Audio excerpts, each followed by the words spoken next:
Pilipinas, ang oras po 6:38. Eto na ang mag-partner na mas paliliwanagan tayo pagdating sa batas. Mga payo ng mga abogado, mga usaping abogado na mas malinaw na pag-uusapan para mas maintindihan natin.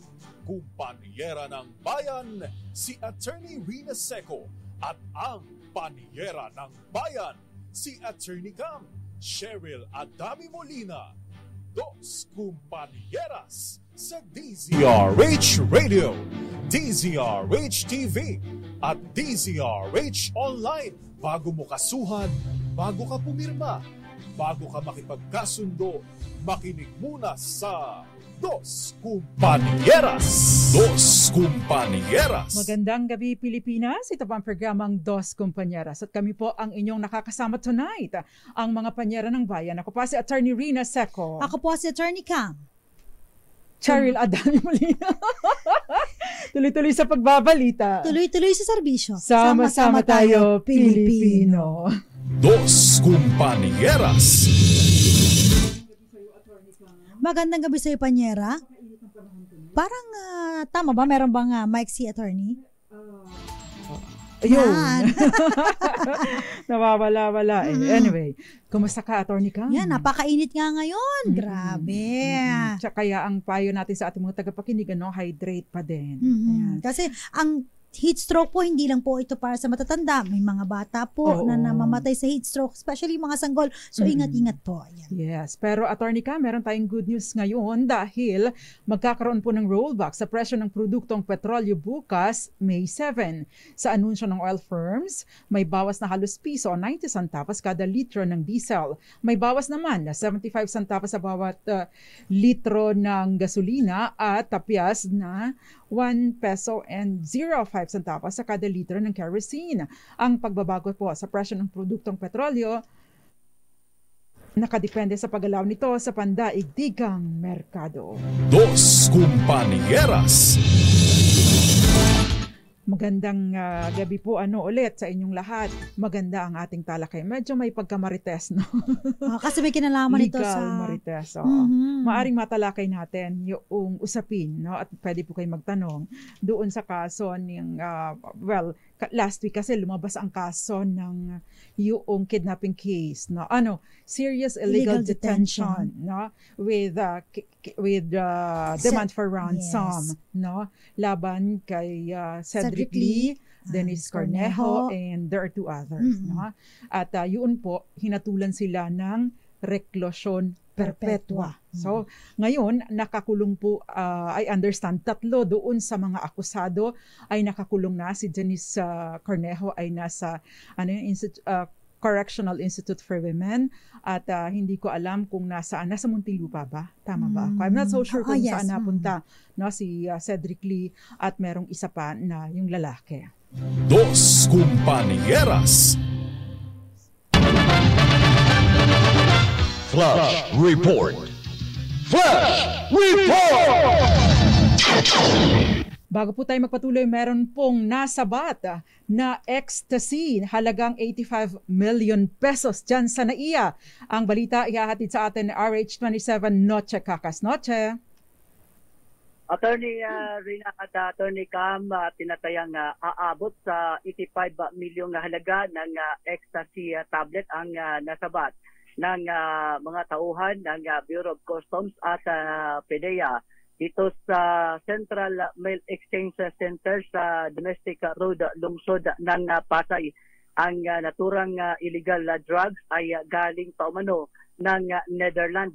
4 naman ang naarestong individual matapos na i-claim o kunin itong isang parcel na naglalaman ng tinatayang aabot sa 50,000 na piraso ng ecstasy tablet. Sa ngayon ay nagpapatuloy ang inventory ng mga otoridad. Mula sa Panunan sa Pilipinas, sa DCRH, ako si Natika Kasultuloy sa pagbabalita, tuloy-tuloy sa serbisyo, sama-sama tayo, Pilipino. Flash Report. Flash Report! Maraming salamat sa iyo, Noche Kakas. Kaugnay sa iyong report, yung 85 million worth or halaga ng ecstasy tablet ay nasa batyan sa NAIA. Antabayanan po ang mga iba pang detalye kaugnay sa balitang yan sa mga susunod na programa. Dos Compañeras. Anyway, balik po tayo sa ating talakayan, Attorney Cam, ano? Yun pong kaso doon ay yung kaso ni na Dennis Cornejo and Mr. Lee. Mr. Lee talaga, no? At saka yung iba pa ay madadaanan natin because ito po yung naging batayan. Dahil mayroong tatanong, paki-explain nga po bakit pa daw nakakulong, no? Hindi daw ba pwedeng makapag-bail? Ayan. Pagkatapos, i-explain na din natin, ano, in relation dito sa ating talakayan tonight, yung mga iba pang mga mahahalagang impormasyon, no, kaugnay sa kasong kidnapping and serious illegal detention. Dos Compañeras. Magbalik tanaw lang tayo dahil alam natin marami ang eager na ma-discuss, no, kahit papaano yung mga basic na facts, no, doon sa kaso na kidnapping and hindi to kidnapping case, attorney Kame. Ang sinampa sa kanila doon sa kay tatlong akusado, no? Ang isinampa sa kanila ay serious illegal detention with for ransom, no? Ano ba yung pagkakaiba ng serious illegal detention at kidnapping, no? At kailan masasabing kidnapping at kailan masasabing serious illegal detention? May pagkakaiba ba sila? Dos Compañeras. Yan po ang tatalakay natin at paano maituturing na serious illegal detention kasi ang may parusa po itong reclusion perpetua doon sa ating revised penal code, no? Pag sinabi nating reclusion perpetua, Panyera, diniscuss na natin last time, no? Na ito yung pagkakakulong ng 20 years hanggang 20 years on Monday hanggang 40 years. Medyo mahaba-haba ito, Panyera. At hindi lang ito, meron itong mga accessory penalties, no? Kasama na din dito yung disqualification sa pag-seek ng government post o tumakbo or magpa-appoint sa any government post. Kasama na din dyan yung civil interdiction. Kapag binanggit natin yung civil interdiction, maaari kang mawalan, no, ng kapasidad o tinatanggalan ka ng kapangyarihan ni administer ang iyong mga ari-arian. Correct. Maari ding ma-forfeit ang iyong mga ari-arian pabor doon sa kung sino para pambaya doon sa danyos perwisyo o kung anumang babayaran kung halimbawa may mga multa or fines pa na nakasaad doon sa desisyon or hatol ng Korte Suprema. Dos Compañeras. At syempre, ano ba yung mga circumstances that would elevate this case, no? Doon sa mas mahaba. Kasi meron po tayong tinatawag tayong serious illegal detention. Meron din tayong yung mas mababa, no? At paano yun makakwalify or paano natin ito masasabi na serious nga ang kaso. Ayan. So, to take off, Attorney Cam, baliktan namin natin yung naging hatol ng Korte Suprema or bigyan natin ng timeline. Kasi inabot ng mahigit 10 taon ang kasong ito kasi nangyari ang sinasabing alleged rape noong January 2014. Sa kasong ito, nagpa-blatter po si Dennis Cornejo ng rape at acts of lasciviousness sa isang police station dun sa BGC, Attorney Cam, laban kay Vong Navarro. Talagang tanda-tanda pa ng aking Panyera, ha? Nakalimutan ko na yan, eh. Actually, this is an interesting case, kasi, as much as possible, pag may mga bagong hatol ng court, ng hatol sa mga kaso, binabasa ko kasi because that is my way of, updating. Kasi requirement po sa mga abogado na at least abreast ka sa mga latest decisions ng Korte Suprema. It goes beyond being marites, pero yung mga decision po kasi ng Korte, magagamit din yun bilang diskarte pag dumating ka sa punto na hahawak ka ng kaso. Tsaka, isa sa mga dahilan kung bakit ito naman po ay talagang sikat na sikat dahil yung mga involved na personalities ay kilalang tao. Yes. Diba? Dennis Cornejo was a model. Itong si Ginoong Cedric Lee ay influential, isang negosyante. And of course, Vong Navarro, isa known, popular actor, host, di ba? Now, noon pong, of course, hinahatulan silang guilty beyond reasonable doubt, itong tatlo, no? But going back, nagpa-blatter si Denise Cornejo ng rape at acts of lasciviousness sa BGC laban kay Vong Navarro. Ang lumalabas doon, inaresto nila, kumbaga ang term pa nila citizen's arrest, kasi di po ba, kapag ka ikaw ay nahuli mo, naaktuhan mo ang isang tao na gumagawa ng krimen, o kaya naman ay about to commit a crime, o kaya naman ay immediately after the commission of a crime, at meron kang personal knowledge, meron ka kahit pribado kang individual, meron pong tinatawag na warrantless arrest or pagka-ordinaryong pribadong individual, tinatawag na citizen's arrest. Meron po tayong ganong kapangyarihan bilang mga citizens ng ating bansa. Dos Kumpanya. Ayon po sa blatter, binugbog daw nila nila Lee at yung mga kasamahan pa, si Navarro, dahil daw naaktuhan nila ito na ginagahasa si Cornejo. Okay? So yun ang unang aligasyon doon sa kanilang police blatter. Pero pinagbabayad daw si Navarro sa statement, Attorney Cam, doon sa blatter, pinagbabayad ng 200,000 pesos hanggang na kalaunan ay naging 2 million pesos. Yung dinidemand, no, bilang settlement fee daw, no, bayad na lang para hindi na kami magpupursue, no. So ngayon so ganun ang nangyari. Pagkatapos pinakawalan nila si Vong Navarro on the condition na within that day babayaran yung 2 million pesos. Ayun. Dos Compañeras. Ito naman ang version ni Vong Navarro. Ito na. Oo. Ang sabi niya, consensual ang nangyari. Na walang actual penetration. Medyo sensitive po yung topic natin, no? Walang actual penetration, pero may something, no? Sabi din ni Vong Navarro, it was a setup at yung video na pumipilit sa kanya, umaamin siya na ginahasa nga niya itong si Miss Cornejo, ay pinilit at merong pagbabanta, no? May pagbabanta sa kanya at sa kanyang pamilya, sa kanyang mga anak. So yun ang allegation ni Vong Navarro. Tapos nagkaroon po ng 3 kaso ng rape, no, na isinampa ni Cornejo na nagdidetalya sa kung paano nangyari yung sinasabing panggagahasa in January 17 and January 22 of 2014. Dos Compañeras. Ito pong kasong rape na ito, no, ay wala pong nagsaksi dito, no. So idinismiss po ito ng actually idinismiss ito ng korte after a very long battle. Kasi bakit? Nakarating ito ng Korte Suprema.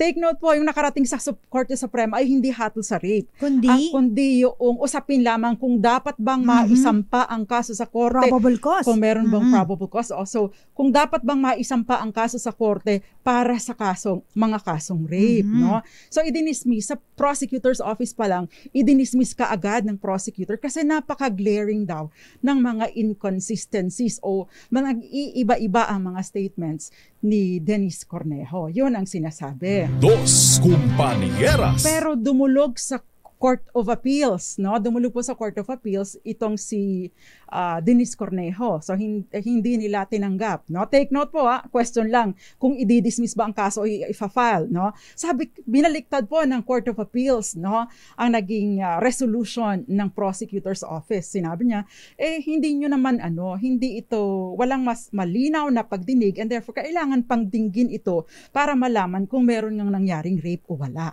Yun po ang sabi ng Court of Appeals. Pagkatapos, Attorney Cam, pagdating sa Supreme Court, syempre umapela ang company Vong Navarro, care of Attorney Malonga. Ang sabi ng Korte Suprema, masyadong glaring yung pagkakaiba ng mga statements ni Denise Cornejo dahil doon po, ayon po sa Korte Suprema, no, yung sa first affidavit po kasi ni Denise Cornejo, sabi niya, walang rape na nangyari doon sa first day. Nangyari ang rape doon sa second day, on the 22nd.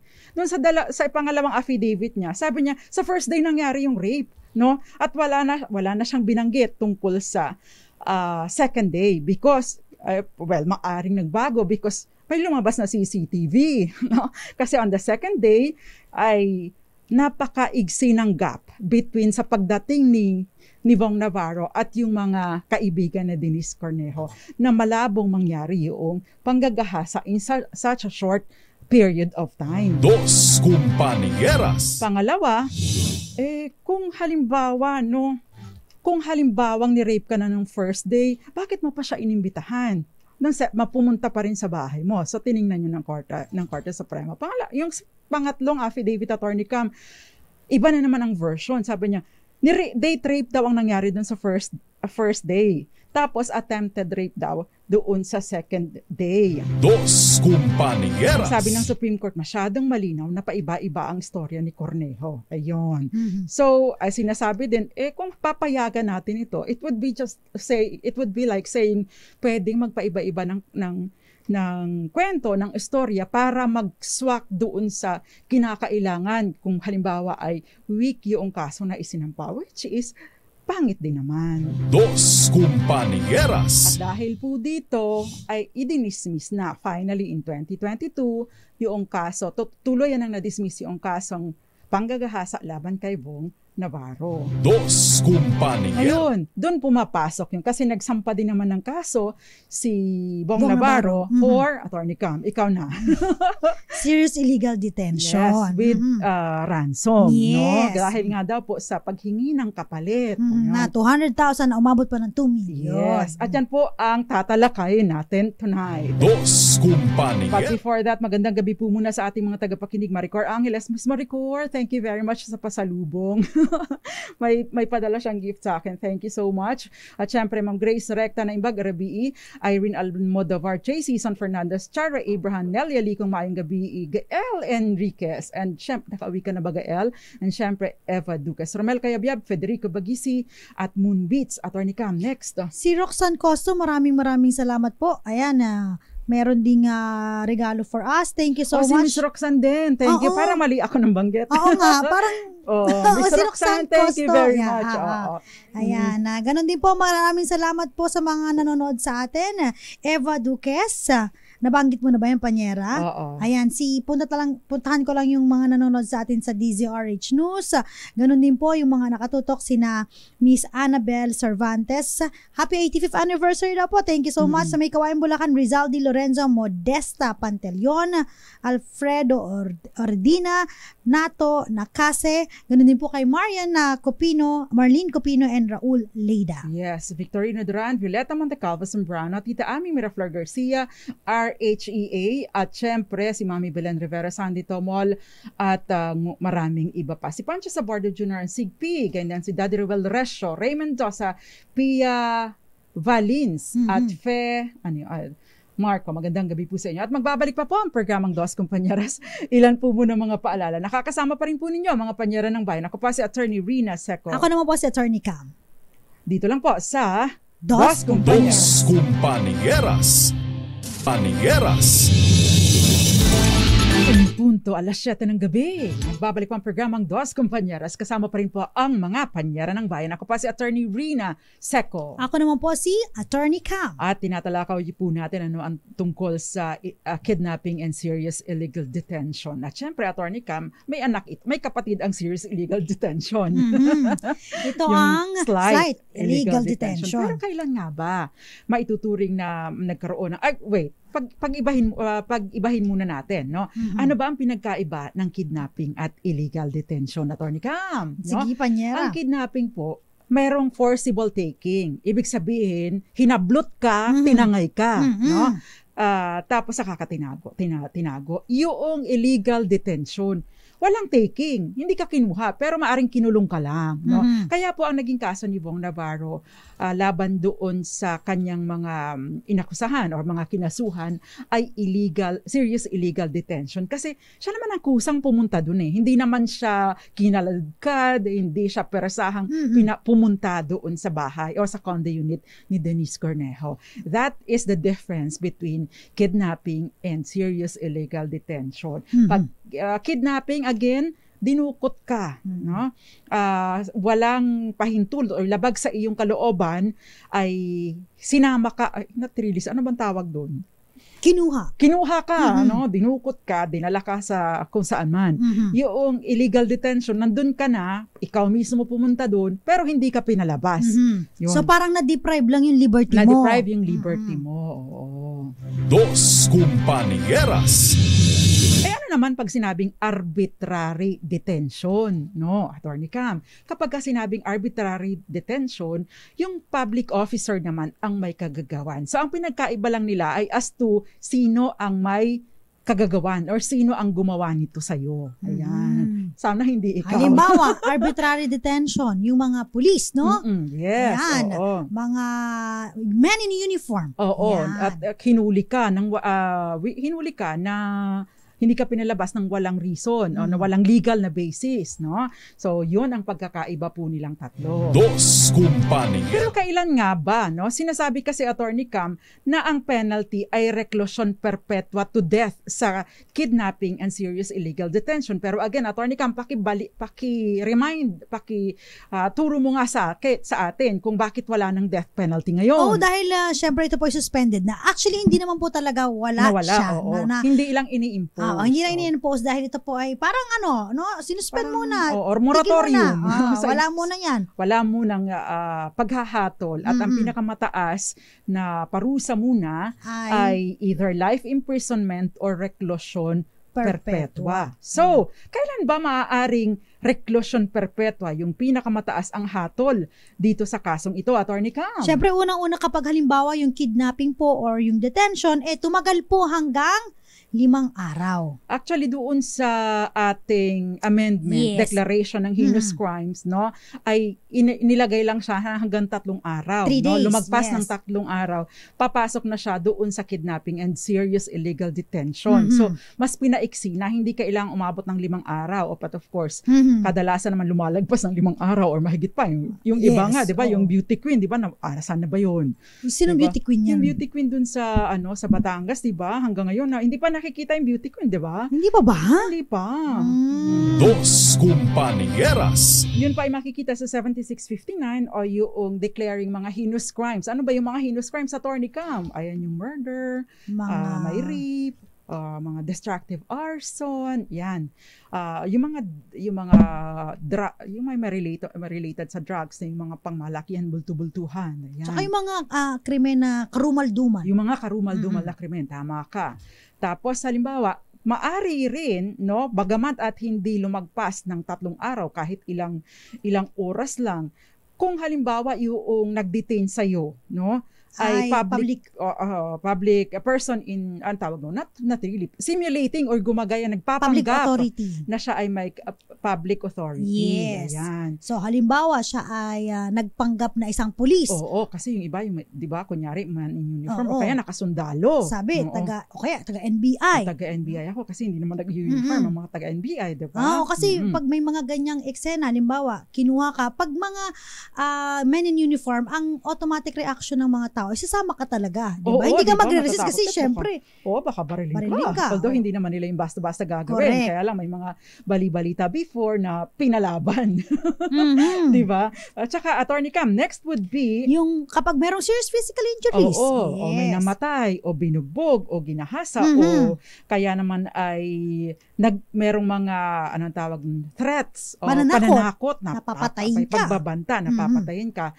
O kaya naman ay ang kinidnap, no, ay ang minor de edad, o kaya ay babae, o kaya ay public officer. So hindi kailangan na umabot ng 3 araw kung ito ay nag-simulate or nagpanggap na public authority or may public authority, o kaya naman ay ito nagkaroon ng serious physical injuries at saka kung ano-ano pa, yung mga pananakot.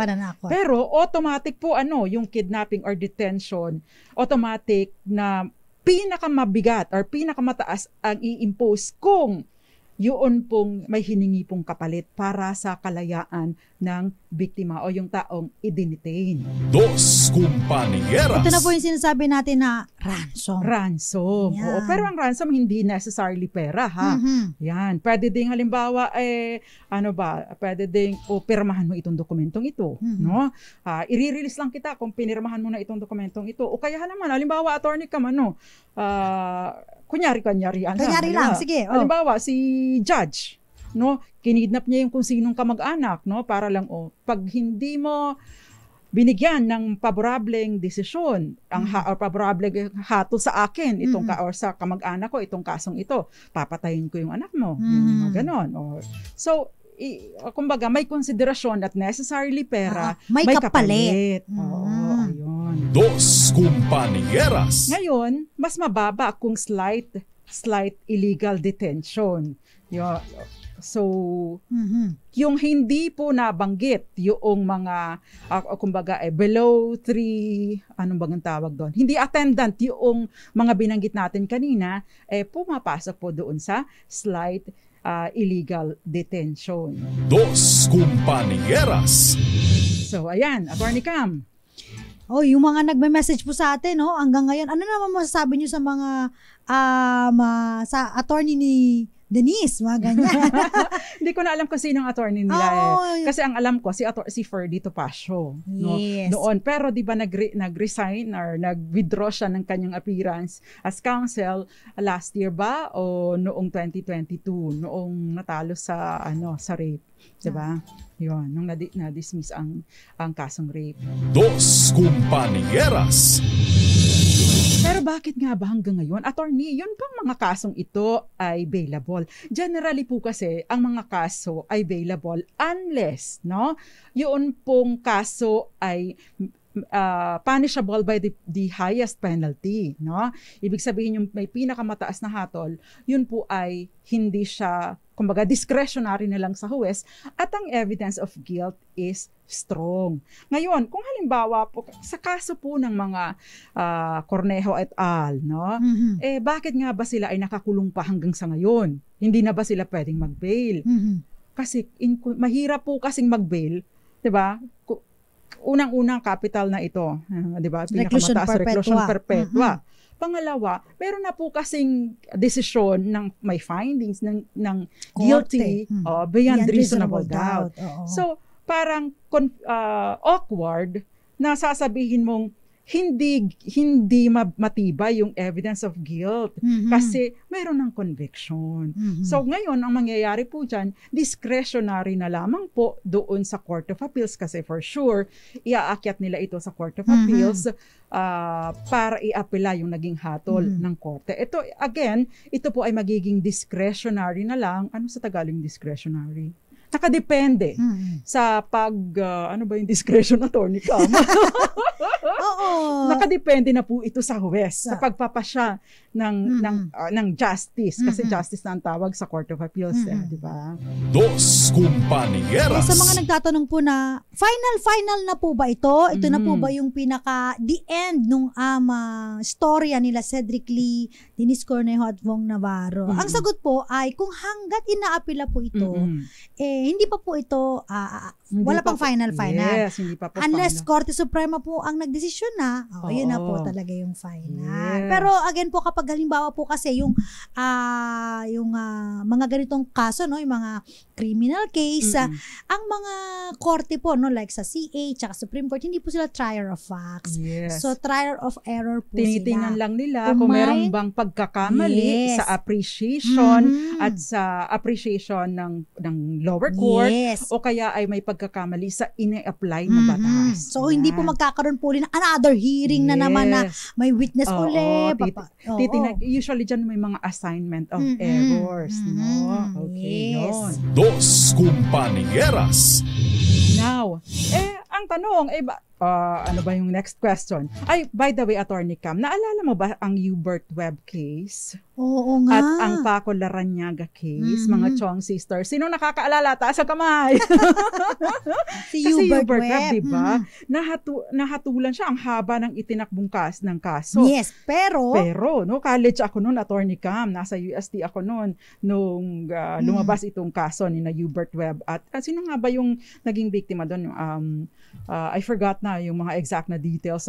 Pero very controversial ito. In fact, nagkaroon pa ng girian between students of De La Salle and students of UST because Carmela Visconde was a Thomasian, at saka si Hubert Webb naman ay Lasallian. Kasi Archer. Visconde Massacre. Yes, Visconde Massacre. Yes. At that time, kasagsagan ng UAAP ang naglalaban UST at saka De La Salle University. So nagkakabatuhan ng piso ng mga barya-barya kapag may laro ang UAAP at saka sa UAAP ang UST at De La Salle. So sila kasi yung magkalaban sa championship. Dos Compañeras. Si Hubert Webb ay nakulong ng napakatagal na panahon bago tuluyang maibasura or ma-acquit doon sa kaso. Pero in the meantime, napakatagal niyang habang hindi pa, kasi nga the evidence of guilt is strong, so hindi na siya pinayagan ng makapagpiyansa. Nakalaya lang siya nung nagkaroon ng acquittal sa kaso ng Visconde Massacre. Dos Compañeras. Yung Paco Larrañaga naman, Attorney Cam, involving the Chong sisters, sikat na sikat ang ating radio station sa Cebu noon, DYRC, kasi kasama siya sa mga, kumbaga siya yung official nagre-report doon sa kaso. Napaka-controversial din ito. In fact, there is a movie called Give Up Tomorrow on the story of Paco Larrañaga. Si Paco Larrañaga ay galing sa mga angkan ng Osmeña sa Cebu. Ayun naman, ang mga Osmeña ay sikat sa political arena. We have Tomas Osmeña, we had Senator John Osmeña, Sergio Osmeña, at we had President Osmeña. Dos Compañeras. Ayun. So, yung mga yan, napakatagal na nakulong, Attorney. Ayan, yung mga, sabi nga namin kapag umabot ng Korte Suprema, so yun na po yung pinaka... Yes. Ibig sabihin yun yung tapos na. Ngayon, kung halimbawa naman pagdating sa Korte Suprema, ito lang, dalawa lang kasi ang pwedeng mangyari. Ma-acquit or ma-convict, Yes. Kapag ka-acquitted po, ilalaya na. Kapag convicted, yun pong time na napreso sila, nakulong sila at ay computed na, kumbaga ay mababawas na doon sa isi-serve pa nila doon sa kulungan. Now, sa mga ganitong kaso, dahil under ng maari silang may tinatawag na good conduct allowance, natatandaan nyo ba yun? Kasi naging famous ito sa kaso ni Romeo Holasjos at ni sino nga ba yung yung Aileen Sarmenta Gomez rape slay case? Ayun. So Mayor Sanchez pala, Attorney Cam. Dos Compañeras. Yun yung naging controversial din, yung good conduct allowance. Anyway, balikan po natin. Ano ba yung pinagkaiba ng reklusyon perpetua at saka ng life imprisonment? Pasensya na kayo, medyo pang classroom ang discussion natin, but for general information lang po, kasi mahalaga din naman na tayo ay educated din tayo sa mga ganitong usapin. Ano ba ang pinagkaiba ng reklusyon perpetua at ng life imprisonment? Attorney Cam! Pag reklusyon perpetua, di ba, nasabi na natin 40 years on one day to 40 years. Tapos life imprisonment naman, wala siyang definite na duration. Yung pong reclusion perpetua, may mga accessory penalty. So again, yung disqualification to hold office. Pero yung disqualification to hold office and other accessory penalties, hindi po siya available doon sa life imprisonment. At ang life imprisonment po, ito po yung mga parusang, pinakamataas na parusa na inilalaan para sa mga batas, criminal laws na hindi nakasaad doon sa ating revised penal code. Ibig sabihin sa mga special laws. Dos Compañeras. Ayun. So, is there a chance na makapagpiyansa kahit pa convicted na? Yun yung tanong. Again, discretionary po ito doon sa next level court. In which case, sa kaso ng Cornejo, Court of Appeals. Ay ang Court of Appeals. Now, depende po kasi kinukonsider din yung halimbawa ito ay makukonvince nila ang Court of Appeals na hindi sila tatakas, hindi sila recidivist, hindi pa ulit-ulit ang mga krimen. Although, I understand, si Mr. Lee, may mga pending na kaso pa din. Ayun. May ibang case pa siya. Si Denise, parang wala pa naman akong... wala akong nabasa. Namamarites na another case. Legal marites. Dos Compañeras.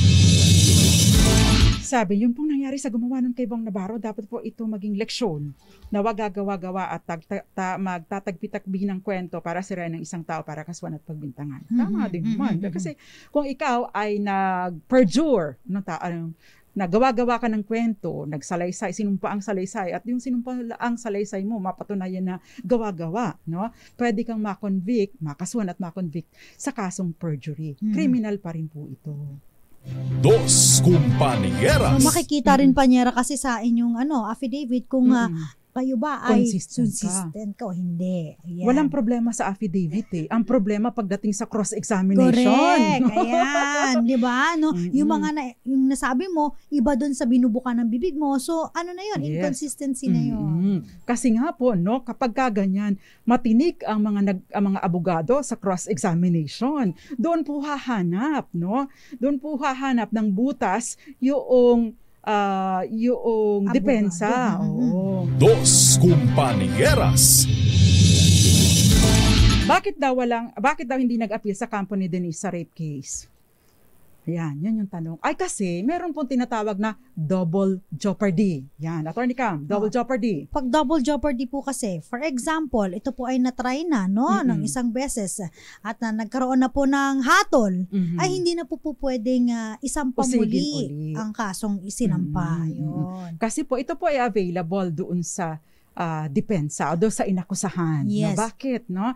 Kasama po ito sa rights of the accused guaranteed, no, by the Constitution sa tinatawag naman nating Bill of Rights or Rights of the Accused. Kasi kung halimbawa walang double jeopardy, paulit-ulit ka na lang kakasuhan. Yes. Paano na yung mga favorable sa mga may kaya, no? Yung may mga gusto lang inising ka, asaring ka. So pinagbabawal po 'yon. Pag once na na-dismiss po ang case na isirampa sa'yo, hindi ka na pwedeng kasuhan uli on the same case. Although yung pong akusado, no, na halimbawa ay na-convict, ay meron po siyang pinibigyan po siya ng mga remedyo, no, na mag-motion for reconsideration, na mag-appeal, o kaya mag-file ng certiorari, at kung ano-ano pang mga remedies to exhaust na yung mga available remedies sa rules of court. Dos Compañeras. Anyway, para po sa ating DZRH Malakas promo, Attorney Cam. Oy, sa mga gusto pong sumali, manalo po ng 500 pesos. Sagutin lamang po ang aming katanungan. Ang tanong, and po, may parusang reklusyon perpetua ang kidnapping and illegal detention kung lumagpas ito ng blank na araw. Ipadala po ang inyong sagot and inyong sagot, your name, your GCash number, and kung nasaan po kayo, at pipili po kami ng isang mananalo ng 500 pesos tonight. Dos Compañeras. At magbabalik pa po ang programang Dos Compañeras. Ilan po muna mga paalala, nakakasama pa rin po ninyo ang mga panyera ng bayan. Ako pa si Attorney Rina Seco. Attorney Cam. Dito lang po sa Dos Compañeras. Dos Compañeras. Dos Compañeras po, and we have 7 minutes left bago po matapos ang ating talakayan tonight. No? May patungkol sa serious illegal detention and kidnapping. Again, no? Doon po sa lumang bata, sa revised penal code, 5 araw.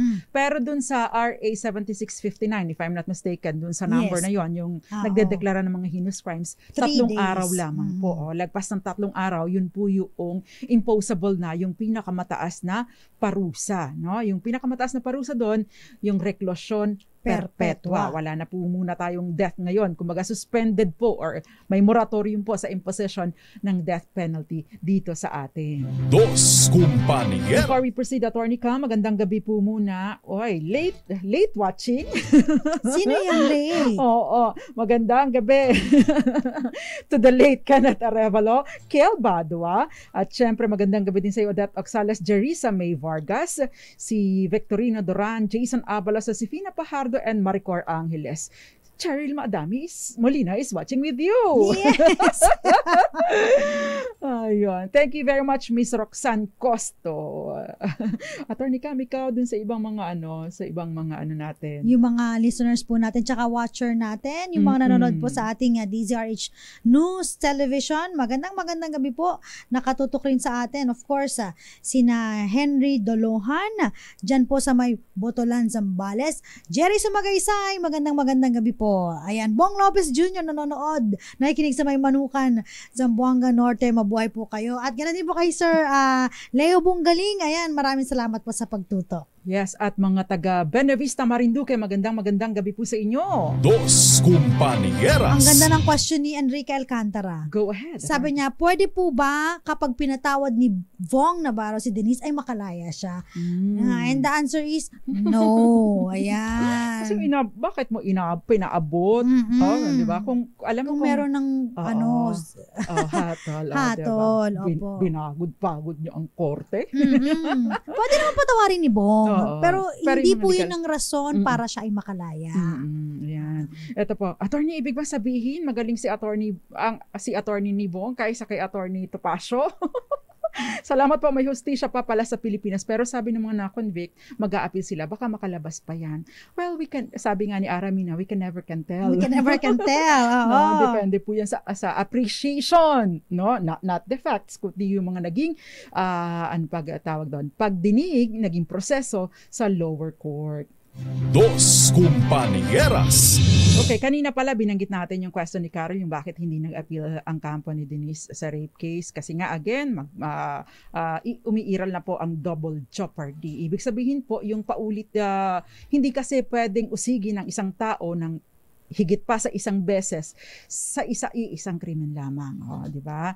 Yung kaso malinaw na setup, kita naman sa CCTV. Ready ang grupo ni Cedric Lee, ang mali lang kasi kay Bong may asawa kang tao, bakit kailangan mong entertain yung mga ganyang bagay?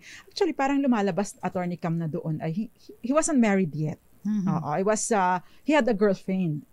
Sa atin po kasi, although morally, dapat ay hindi ka nakikipagrelasyon sa iba kung ikaw ay may girlfriend na, pero wala po kasing legal obligation to be faithful kung hindi naman kayo kasal. Dos Compañeras. But yes, I agree with you. Anyway, paano naman po yung mga magulang na kinidnap ang anak pag hiniram? Saka posible bang kasuhan ng lola kung kunin ng tatay ang bata? Ito yung mga nangyayari kapag panyara, no? Yung mga hiwalay. Tapos hindi kasal. Awarded kasal awarded sa isa yung custody ng bata, tapos merong nag-exercise ng visitation rights o kaya naman sige sayo pag weekend pero hindi na ibinalik. Yan. Pag ganyan po maaring makasuhan ng kidnapping. Yes, maaari pong actually kung nasa possession mo, kung nasa custody mo yung bata, hindi siya kidnapping, illegal detention. Illegal detention. Not really, failure to return a minor. Diba? Kasi halimbawa, kung minor de edad. Kasi minsan ang sinasabi nila dyan, yung parang, ayaw ng anak ko anong gagawin ko? Yes. Siya ang kausapin mo. Yan. Diba? Kaya lang kasi kung kayo po ay pinahiram at mayroon kayong temporary custody sa bata, isasoli po ninyo on the agreed time ng pagsasauli. Bakit? Yung failure to return a minor, meron pong karampatang kriminal na parusa, no? Kriminal na kaso at pinarurusahan po ng pagkakulong. In fact, weirdong lang, Attorney Cam, kasi reclusion perpetua ang ini-impose doon sa isang tao na bagaman at meron namang custody, temporary custody, ay hindi ibabalik yung minor de edad sa totoong, kumbaga, sa may permanent custody dito. So, yung hindi niya agad i-restore ang custody doon sa taong nabigyan ng custody sa bata, yung halimbawa yung kanyang parent o yung guardian, na lalo na kung ito may hatol ng korte. Yes. Dos Compañeras. So again po, sa mga hindi po magbabalik, tandaan po ninyo Article 270, yung kidnapping and failure to return a minor. Ayan. So kailangan po i-restore po sa tamang parents or guardians. Kaya ang custody ng bata. Yung question niya, Attorney Cam, kapag yung lola, kung ang lola po ang merong custody, let's say for example, kasi natatandaan ko, somewhere in Baguio or up north, no, merong lola na siya ang may custody doon sa bata. Yung foreigner niyang tatay, kinuha niya sa eskwelahan yung bata. Okay. So siya yung nakasuhan. So hindi porket siya ang magulang ay mananaig ang karapatan kesa doon sa legal custodian. Kaya nagmamatter po kung sino ang legal custodian ng isang minor de edad. Dos Compañeras. Okay. May pahabol lang. Sabi, pwede po bang mag file ng parole if ever si sila Denise Cornejo at saka Cedric. Meron Hindi naman po po yung siya. parol na pampasko. Meron naman po siya pero may mga condition po kasi dun Yes. sa parol. So hindi siya bigla-biglang Oo. ngayon pa lang convict parol agad. Hindi po. Matagal na panahon. Yes. Yung good conduct allowance. Yun, nagmamatter po yun. Dos Kumpanya. Usually ito, attorney, kapag umabot na ng 30. Oo, yes. Ay, kung ilang taon na ba sila itong mga akusadong ito, no? Kung umabot na ng ilang taon ito, ay bay, plus 30 years muna. Last question daw, paano daw po kung puso ang nakidnap? Ay, ewan ko po. Hindi ko sure. Para natin kay Attorney Rina Seco. Malay ko ba? Okay, sa tanong na, Attorney Cam. Ang tanong! Sa tanong na, medyo sumasabit-sabit po yung boses namin. Pasensya na po. Ayan. Sa tanong na, ayan na. May parusang reclusion perpetua ang kidnapping and illegal detention. Kung lumagpas ito ng blank na araw, ang tamang sagot ay 3 araw. Ang winner natin, Banyera? Ang winner natin, congratulations, sagot niya 3 days, taga Sorsogon City with Gcash number na. At ang tamang sagot, kasi marami sa kanila sumagot ng 5 araw, yun po ay nasa lumang batas. Okay? Congratulations sa'yo, Alisa Dinero. Dos Kumpanya. Ang tabayanan po sa weekend ang panalo ninyo. So every weekend lang po ang release ng inyong premyo. Attorney Cam, napadala na yung mga premyo ng napili mo, right? O tsaka yung mga napili niya dito sa programang ito, napadala na lahat last weekend. Okay. So, ang tabayanan po ang susunod na programa, ang programang Lunas at Lunas Extension para sa mga napakahalagang impormasyon tungkol sa ating kalusugan. Nakasama po ninyo tonight sa ngalan ng ating mga nag-a-assist, si Norman Moraga, and from time to time nag-a-assist sa atin si if may question si Miss Gael Enriquez. Ako po, Attorney Rina Seco. Ako naman po si Attorney Cam. Tuloy-tuloy sa pagbabalita. Tuloy-tuloy sa serbisyo. Sama-sama tayo, Pilipino. Dos Kumpanieras.